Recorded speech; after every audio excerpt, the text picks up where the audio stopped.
Whoever holds the most political and cultural power within a society is the least incentivized to advocate for free speech. What's ironic is that the people who tend to advocate for censorship, they always do so under the guise of victimhood, that they're being oppressed, and therefore they need to control others' speech. For the last 10 years, it's been every leftist ideology out there that's been trying to suppress free speech.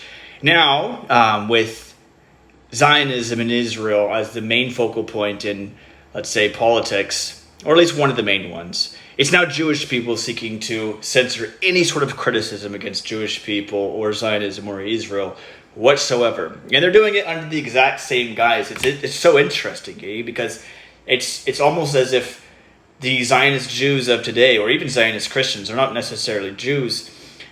It's as if they're an echo of yesterday's leftists, which we've all decided to move on from, or at least we're trying to move on from them. But what's interesting is, they always claim to be oppressed.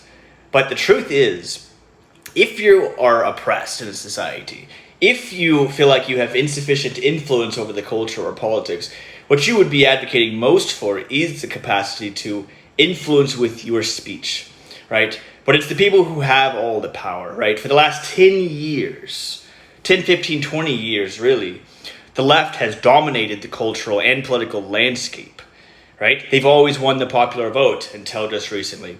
They've always dominated the culture. And whenever they were challenged, they always advocated for censorship in order to maintain their dominance.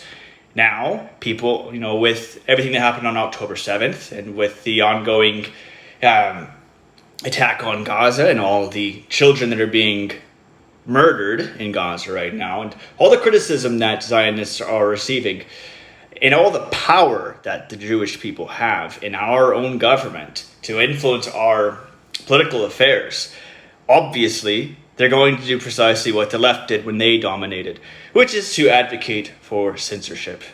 So, if you want to know who rules over you, always look at whom you're not allowed to criticize. That's the fucking truth about free speech. Till next time, boys.